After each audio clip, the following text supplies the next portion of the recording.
Phil Collins, the legendary solo artist and lead singer of the band Genesis. If you need a crash course on this guy's impact on pop culture, here's a brief synopsis.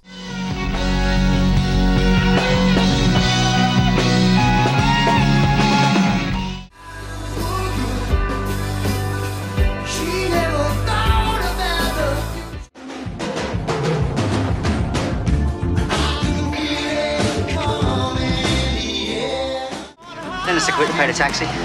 You probably never heard of me, but back in 1963, I became one of the most popular personalities of my time. I want those hooligans.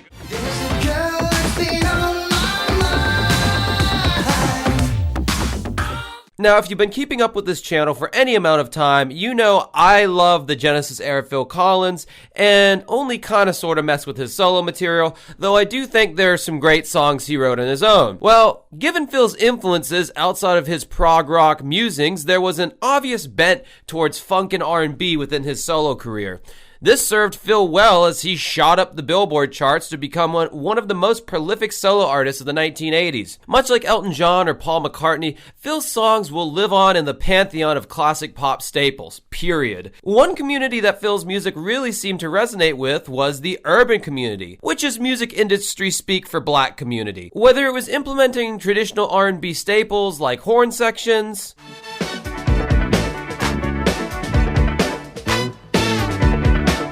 or working with esteemed black artists such as Earth, Wind & Fire's Philip Bailey on songs like Easy Lover,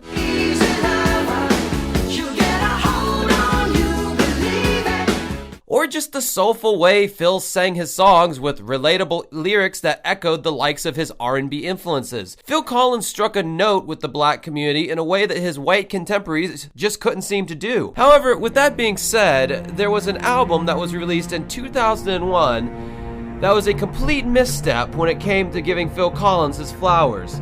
This album was titled, for some reason, Urban Renewal. This was a Phil Collins tribute album where a bunch of his songs were reworked and covered by the hottest hip-hop and R&B artists of 2001. I know! This album was tailor-made for that time period, and by proxy, tailor-made for my channel. Stick around as I dissect the misguided Phil Collins tribute album, Urban Renewal. This is Dancing with Ghosts. She calls out to the man on the street. When it comes to Phil's solo career, his proclivity for soul and groove has always been ever present, even from his very first album, Face Value. Even though his first album was a sonic experimentation of sorts, his biggest hits were always the ones that could be seemingly played on both R&B and pop radio stations. Lyrically, Phil was always very direct in what he was talking about. His love ballads span the majority of his hit songs, which usually win big with the female listeners. But also, his soulful vocal delivery is a component that urban audiences can relate to, given the illustrious vocals of artists such as Marvin Gaye, Al Green, Teddy Pendergrass, Luther Vandross. The list goes on. As previously mentioned, Phil would go on to work with Philip Bailey of Earth, Wind & Fire fame with the hit Easy Lover.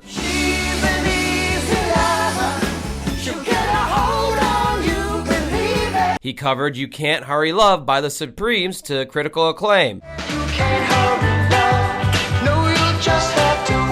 The man wore his Motown R&B influences on his sleeve throughout his entire career, though when needed, this motherfucker could throw down on some prog rock.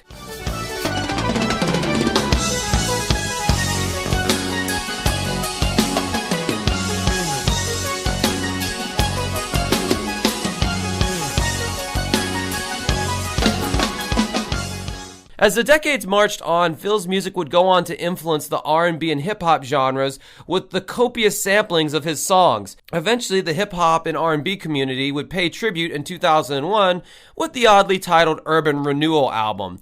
This was essentially a tribute album to the songs of Phil Collins covered by some very heavy hitters of the time in the early aughts. And I'm here to heavily judge these songs and weigh in with my biased opinion, because isn't that why you clicked on this video to begin with? So without further ado, let's dig into this album.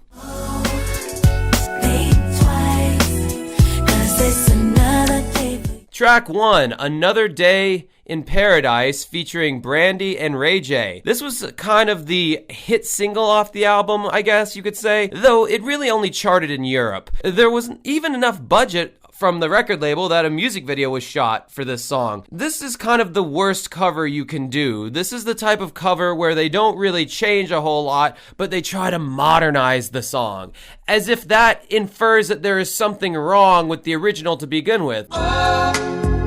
Think twice, 'cause it's another day for you and me.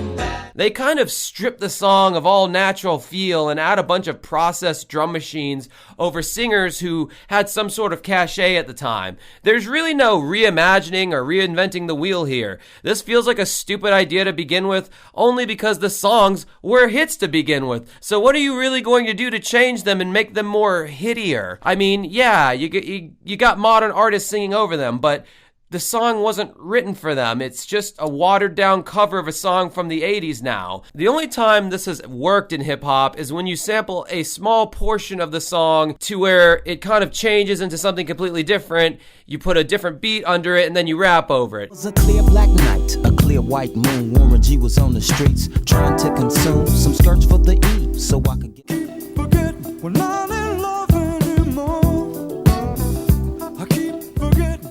This is such standard operating procedure in the world of hip-hop, I don't even feel the need to expound upon it any further, but suffice to say, when you try to take an 80s hit and bring it to the 2000s whole cloth, there is only so much you can do to make it seem more relevant. For example, when Warren G and Nate Dogg's producer interpolated Michael McDonald's I Keep Forgetting, it became an entirely new, fresh sound because they weren't trying to cover the original song. They just sampled the backbeat and rapped over it, creating something unique. On this album, however, it's mostly just watered down R&B covers, so set yourself up for a lot of disappointment.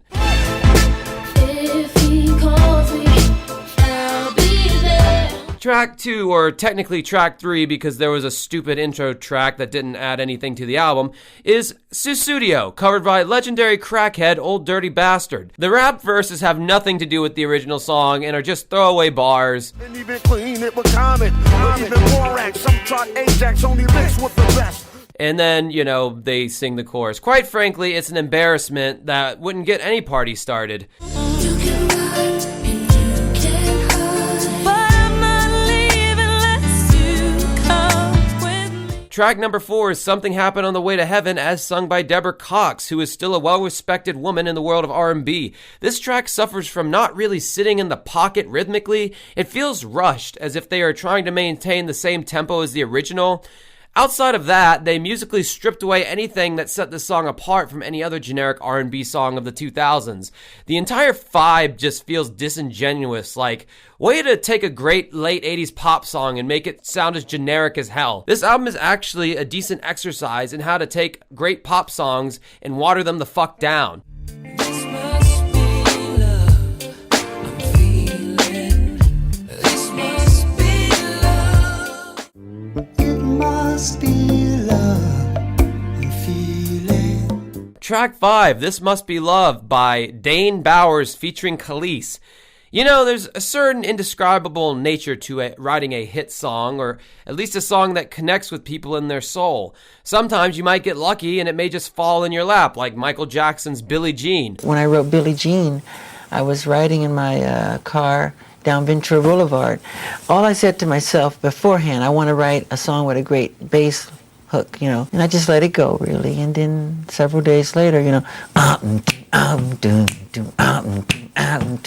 Oftentimes, though, it is labored over heavily.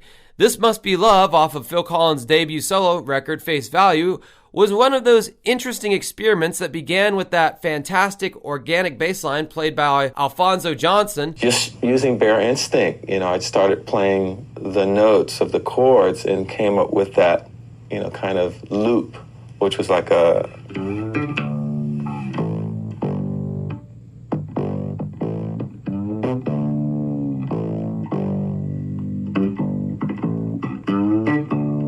And it was just such an organic song that was made in the studio by real artists with real feeling, with real instruments.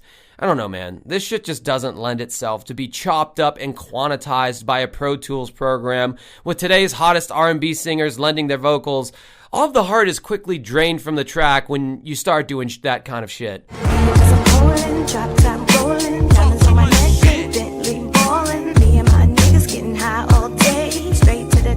Track number 6, Lil' Kim, In the Air Tonight. This miserable excuse for a song. It's like, let's play 30 seconds of a memorable 80s song and then add vapid hip-hop lyrics that literally have nothing to do with the original song on top. P. Diddy didn't even sample songs this poorly. And if you watched my P. Diddy video, I know that's really saying something. This was the only other song off this album to get its own music video, so I guess they were banking on the success of the original to propel this version, but no such luck. This is such a pathetic butchering of an 80s dark pop classic. It's just an embarrassment. Please do yourself a favor and don't even listen to this version of this song, even though I already played some of it. Oh, damn it.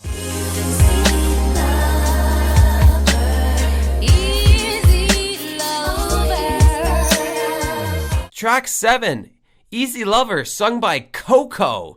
So if y'all don't know who Coco is, which is everybody watching this video, Coco was 1/3 of the group SWV, who were made famous by this song. I get so weak in the knees, I can hardly speak, I lose all control. Apparently, Coco broke off from SWV and made a go of it as a solo artist, and pretty much it went as well as when Kelly Rowland tried her hand as a solo artist when Destiny's Child broke up. Either way, this amazing power pop track of the 1980s was successfully watered down into some generic R&B track that I could easily hear being played in the background of a garden variety late 90s urban drama. Track number 8, I Don't Care Anymore, as sung by Khalees, you know, the milkshake brings all the boys to the yard girl. My milkshake brings all the boys to the yard, and they're like, it's better than yours, damn right, it's better than... So, I Don't Care Anymore by Phil Collins is one of my favorite songs that he's done when it comes to his solo career. And the way they butchered this song in such a 2000s way was kind of remarkable. First off, let's start with the passionless vocals delivered by Miss Milkshake. I've been talking to the people that you call your friends, and it seems to me that it brings to an end. They don't care anymore. They don't care. I mean, don't get me wrong. These artists were clearly out of their depth and had no reason to participate in this project that honestly shouldn't have existed in the first place. This album just sounds like something that the record label was just trying to get done, so they roped in as many big names as they could to sell it to an urban audience with no authenticity whatsoever. Because honestly, I don't know if the executives know this or not, but urban audiences will fuck with good music. If it's good music, you don't have to put drum machines and raps on time-tested songs for an urban crowd to get it. You're just kind of assuming your listener base is stupid at that point. Pharrell Williams was once asked if he'd be interested in remixing Phil Collins' Face Value record, to which Pharrell responded, why remix it? It's perfect just the way it is. Now there's a guy who gets it. Anyway, this song is garbage and makes a mockery of the original song. Could have given you everything that you need, but I cannot turn back the years. Track 9 is Can't Turn Back the Years by Joe. This song is just too similar to the original. R&B artist Joe does a serviceable job covering it as though it's a karaoke song, but he literally kind of adds nothing. I mean, I guess the fact that he didn't butcher it is saying something, but that's about all there is to say about this track. We never talked about it. And here the blame was mine. Track 10, Do You Remember by Debella Morgan. So this artist, Debella Morgan, she was pretty much a contest winner when compared to the other artists on this roster. They were just kind of giving out Phil Collins songs to whoever the A&R guy owed a favor to at this point. This singer is covering a Phil Collins song that is not that well remembered, but she's doing it in a way that is so disjointed and seemingly riding off that slight buzz that Punjabi MC created in the aughts with that Arabic influence to the beat.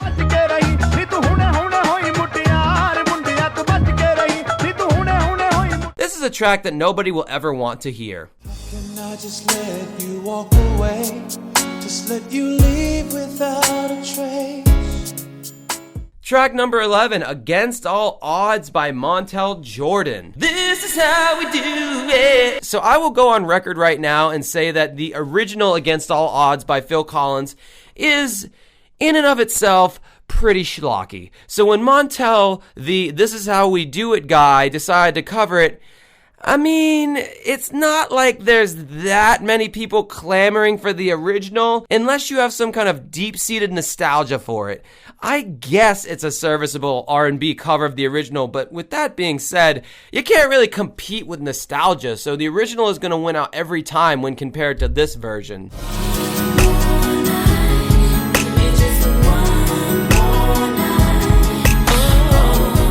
Track 12, One More Night by Changing Faces. Changing Faces, a group we all remember from the 90s, am I right? Yeah, this must have been another, hey man, I need you to do me a favor and put this new group on this compilation type deals. Not saying they don't have talent, but they are generic as hell. And much like the other sins of this album, this song, One More Night, is stripped of any heart or soul. It just doesn't feel like there is any conviction in this song. It sounds like the ladies were pulled into the vocal booth, told what to sing, and ushered out within an hour's time. I just don't know who the audience for these watered-down early 2000s R&B songs would be when you had R&B artists doing original material at this point that would blow any of this out of the water any day of the week. All of my life, I've been searching for the words to say how Track 13, All of My Life by TQ. So much like DeBella Morgan, TQ seems to be an artist that was sucked up in the Get Your Foot in the Door lottery and was featured on this compilation. Well, much like DeBella, TQ certainly didn't get the premier Phil Collins song to cover. In fact, I had to go and listen to the original version of the song because I didn't even know off the top of my head what this song sounded like by the man himself. But after listening, yeah, this was when Phil was starting to get lame in his solo work. This song isn't even that great as a Phil Collins song. Kind of feels like a throwaway. There were other hits that were overlooked on this album that could have taken this song's place, such as Do You Know, Do You Care? But they would have made it suck, so I guess I'm glad it wasn't covered here after all.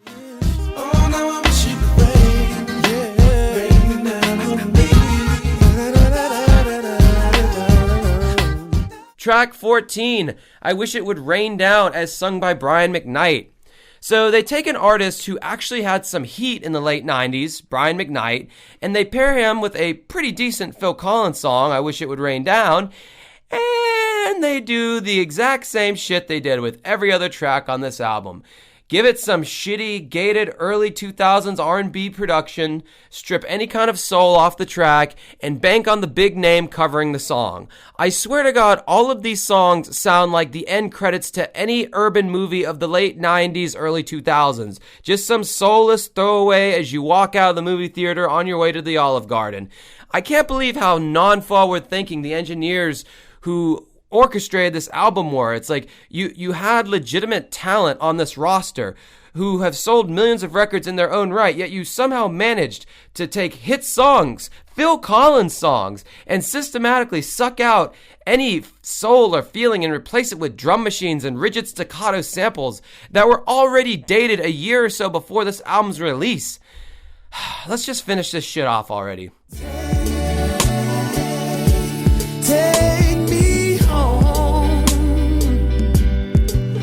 I don't remember. Take Me Home is sung by Malik Pendleton.